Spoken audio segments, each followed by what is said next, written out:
बिस्मिल्लाहिर्रहमानिर्रहीम। अस्सलाम वालेकुम dear student। क्या है हमारे पास third equation of motion, kinetics का हमारे पास lecture number 8 third equation of motion. फिर से हमने थर्ड इक्वेशन ऑफ मोशन, देखो सेकंड इक्वेशन ऑफ मोशन आपको याद है या नहीं? सेकंड इक्वेशन हमने क्या फाइंड किया, कुछ बता सकते हैं? हाँ, उसमें हमने टोटल डिस्टेंस फाइंड किया। क्या था टोटल डिस्टेंस? टोटल डिस्टेंस किस तरह फाइंड किया? सिंपल, रेक्टेंगल का एरिया प्लस ट्राइंगल का एरिया दोनों को जमा करके हमने टोटल फासला फाइंड। इसमें हमने क्या करना है, देखो ये जो शक्ल है अगर आपको याद हो, देखो डिस्टेंस टाइम ग्राफ में मैंने आपको area of the ट्राइपीजियम, area of the ट्राइपीजियम याद है यानी मैंने आपको समझाया। अगर आप ये एरिया ऑफ द ट्राइपीजियम फाइंड करना, ये जो शक्ल हमारे पास बनना है, देखो ये वाला शक्ल, ये जो शक्ल बनना है मेरे पास, ये शक्ल नहीं है, ये शक्ल हमारे पास कौन सा है? ट्राइपीजियम का शक्ल। ये जो शक्ल बन रहा है ये इसको हम क्या कहते हैं फिजिक्स की जुबान में? ट्राइपीजियम। तो इस केस में हम क्या करेंगे, इस पूरे शक्ल, हम इसको इस तरह कंसीडर नहीं करेंगे कि एरिया ऑफ ट्रायंगल को पहले फाइंड करेंगे फिर बाद में रेक्टेंगल का, या इस तरह करते हैं रेक्टेंगल का एरिया फाइंड करते हैं ट्रायंगल का फाइंड करते हैं, दोनों को जमा करेंगे, हम कहते हैं ये टोटल फासला आ गया। इस केस में हम इस तरह नहीं, इसमें हम क्या करेंगे, इस टोटल शक्ल का area at a time find करेंगे, टोटल शक्ल का area at a time find करेंगे। और इस शक्ल को हम क्या कहते हैं? ट्राइपीजियम। क्या कहते हैं? ट्राइपीजियम का नाम देते हैं। तो फिर से हमारे पास ये जो स्लोप है, देखो ये जो स्लोप है हमारे पास, ये स्लोप किस चीज को जाहिर कर रहा है? एक्सेलरेशन को जाहिर कर रहा है। किस चीज को जाहिर कर रहा है? एक्सेलरेशन को जाहिर कर रहे हैं। और एक बॉडी यूनिफॉर्म स्पीड से जा रही है, क्योंकि स्लोप हमारे पास देखो बिल्कुल सीधा स्ट्रेट आ रहा है, तो इसका मतलब क्या है, बॉडी की जो स्पीड है वो यूनिफॉर्म है। स्पीड क्या है?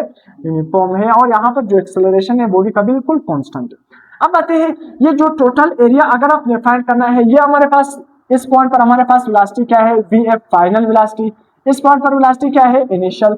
और ओडी किस चीज को जाहिर करता है? टाइम को जाहिर। अब आपने देखना है टोटल डिस्टेंस किसके बराबर है? ये पूरा area of the trapezium. Area of किसके बराबर है? Area of the trapezium. Area of the trapezium हम किस तरह फाइंड करते हैं? 1/2 sum of the parallel side. देखो एक पैरेलल साइड ये है और एक पैरेलल साइड ये है। एक पैरेलल साइड बी से लेकर डी तक, दूसरा पैरेलल साइड क्या है? ए से लेकर ओ तक। ये दोनों पैरेलल साइड को आपने जमा करना है, प्लस आपने क्या करना है, सॉरी प्लस नहीं, मल्टीप्लाई बाय किसके साथ करना है? हाइट के साथ, टोटल हाइट के साथ आपने मल्टीप्लाई करना है कि टोटल हाइट आपके साथ कितना है, टोटल हाइट आपके साथ कितना है। तो सिंपल, पैरेलल साइड को जमा करो और हाइट के साथ मल्टीप्लाई करो और 1/2। ये हमारे पास क्या है? एरिया ऑफ द ट्रापीजियम को फाइंड करने का formula 1/2 bracket sum of the parallel side multiply by height. अब आते हैं हमने फाइंड करना है एरिया ऑफ द ट्रापीजियम। तो हमने फासला मालूम करना है, तो इसको किससे जाहिर करते हैं? डिस्टेंस से मालूम करते हैं। टोटल फासला हमने मालूम करना है। अब देखो टोटल फासला किस तरह हम फाइंड करेंगे? सिंपल, देखो एस इज इक्वल टू हमारे पास पैरेलल साइड हमारे पास क्या है? ओ A plus B D. O A plus B D. देखो एक पैरेलल साइड क्या है? बी से लेकर डी तक, और दूसरा पैरेलल साइड क्या है? ओ से लेकर ए तक। तो ओ ए प्लस बी डी। देखो हमारे पास मैंने डायरेक्ट 2 लिखा है। आपको ये 2 कहां से आ गया? सिंपल, आपको समझाने के लिए मैं इसको एक स्टेप और बढ़ा देता हूँ। मैं क्या लिखता हूँ? 1/2 पहले है, क्या आ रहा है? 1/2 आ रहा है। तो मैंने क्या कर लिया? पैरेलल साइड देखो बी डी और ओ ए को, या ओ ए को मैंने क्या कर दिया? जमा कर दिया। तो पैरेलल साइड, ये 2 पैरेलल साइड है या नहीं? 2 पैरेलल साइड, इन दोनों को मैंने जमा कर दिया। अब मैंने क्या करना है? Multiply by height. Multiply by height. Height मेरा क्या है? इसका हमारे पास ओडी। ओडी हमारे पास क्या है? इसका हाइट। ओडी क्या है? हाइट। तो मैंने हाइट के साथ भी क्या कर दिया? मल्टीप्लाई कर। इसको आप क्या करोगे? अगर इस तरह सीधा करके देखोगे तो ये आपका क्या बन जाएगा? हाइट। या अभी इस तरह पड़ा है ना, ये इस तरह पड़ा है। अगर आप इसको इस तरह सीधा करके देखोगे तो आपको नजर आएगा ये हमारे पास क्या है? हाइट। ये क्या है? हाइट। अब मैंने हाइट के साथ मल्टीप्लाई किया। ये जो 1 है, अगर आप ओ ए प्लस बी को 1 के साथ मल्टीप्लाई करोगे तो कुछ भी फर्क नहीं होगा। 2 नीचे आ रहा है तो 2 यहाँ पर क्या होगा? डिवाइड। तो हम क्या करते हैं? 1 और 2 को किस तरह लिखते हैं? O A plus B D divided by 2। सही है। अब आते हैं, देखो ओ ए मल्टीप्लाई बाय, हमने दोनों साइड के साथ क्या मल्टीप्लाई करना है? B C divided by O D. देखो B C divided by O D, ये जो हमारे पास एक्सेलरेशन है ना, ये जो स्लोप है ना, देखो B C divided by A C. A C की जगह मैंने क्या लिखा? O D. हमारे पास मैंने दोनों तरफ से किस चीज से मल्टीप्लाई किया? देखो B C divided by O D. ये दरअसल में हमारे पास क्या है? इस ग्राफ का स्लोप को जाहिर करता है। तो B C divided by O D मैंने दोनों तरफ से मल्टीप्लाई किया। देखो एस, एस के साथ भी क्या है? मैंने B C divided by O D, और साथ में O A plus B D divided by 2 multiply by O D. इस साइड के साथ भी मैंने B C divided by O D multiply किया। दोनों साइड से यहां तक समझ आ गया।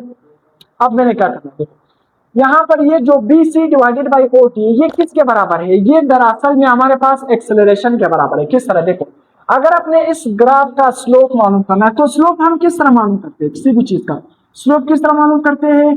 y क्वांटिटी को x क्वांटिटी से डिवाइड करते हैं।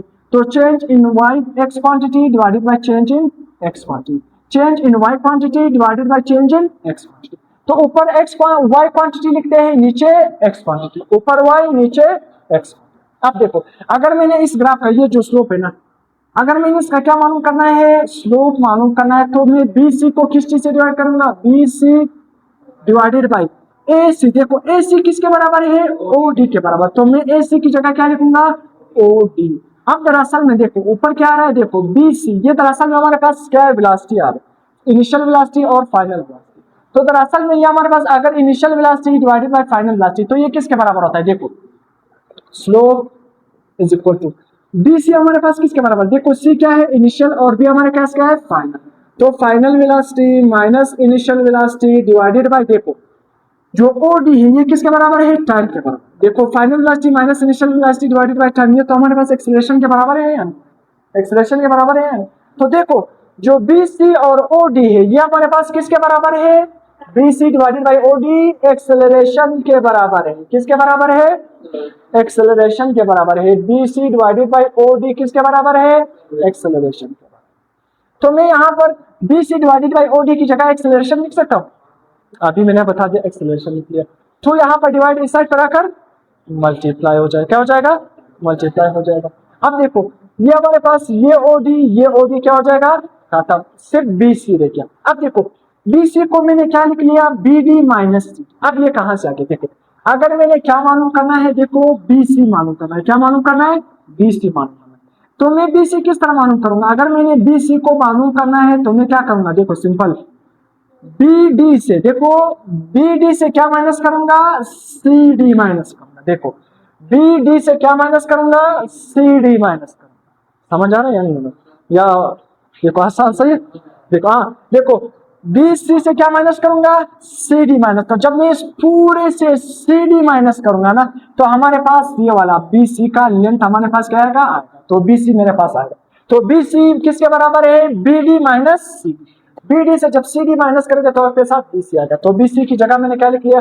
B D minus C D. अब देखो ओ ए किसके बराबर? देखो ओ से लेकर ए तक, ओ ए किसके बराबर है? Initial velocity. ओ ए यहाँ पर मैंने लिखा भी इनिशियल वेलोसिटी।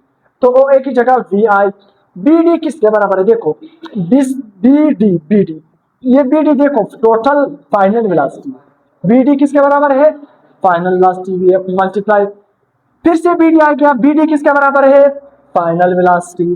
फिर से सी डी आ गया। देखो सी डी, देखो हमारे पास सी डी देखो यहाँ पर इनिशियल वेलोसिटी। देखो सी डी किसके बराबर है? Initial velocity minus initial velocity. इसको थोड़ा तरतीब से देखो। देखो वी आई पहले आ रहा है तो मैंने पहले क्या लिख लिया? V F. यहाँ पर देखो 2 ज़रब एस ज़रब ए, डिस्टेंस एक्सेलरेशन, तो इसको मैंने क्या लिख लिया? 2 A S multiply is equal to, देखो V I plus V F. मैंने वी एफ पहले लिख लिया, बाद में V I multiply by V F minus V I. यहाँ पर देखो, यहाँ पर भी पहले वी एफ है, यहाँ पर भी क्या क्या पहले वी एफ। अब अगर आप क्या करोगे? देखो वी एफ को वी एफ से मल्टीप्लाई करोगे, क्या बन जाएगा? We F square. यहाँ पर वी आई देखो मल्टीप्लाई नहीं करोगे। देखो हमारे पास, देखो अगर मैं आपको बता दूं, जो फार्मूला है ना, हमारे पास एक फार्मूला है, देखो A square minus B square, ये किसके बराबर होता है? ये फार्मूला अपने मैथ में पढ़ा होगा, ए प्लस बी ए माइनस बी। यहाँ पर देखो ए वी एफ हमारा क्या बन जाएगा? वही फार्मूला में लगा रहा हूँ, ए बन जाएगा, वी आई हमारा क्या बन जाएगा? बी बन जाएगा। वी एफ हमारा क्या बन जाएगा? ए बन जाएगा। वी आई हमारा क्या बन जाएगा? बी। तो देखो ए प्लस बी, फिर क्या है? ए माइनस बी। जब ए प्लस बी ए माइनस बी, जब 2 दफा इस तरह आ रहा हो, देखो ए प्लस बी ए माइनस बी, तो इसको हम इस तरह लिख सकते हैं, ए स्क्वायर माइनस बी स्क्वायर। समझ आ गया यानी?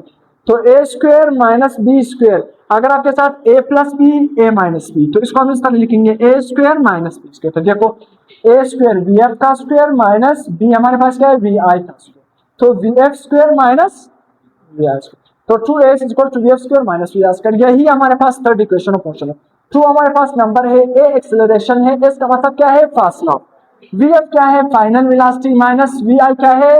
Initial velocity. यही हमारा थर्ड इक्वेशन ऑफ मोशन है। समझ आ गया।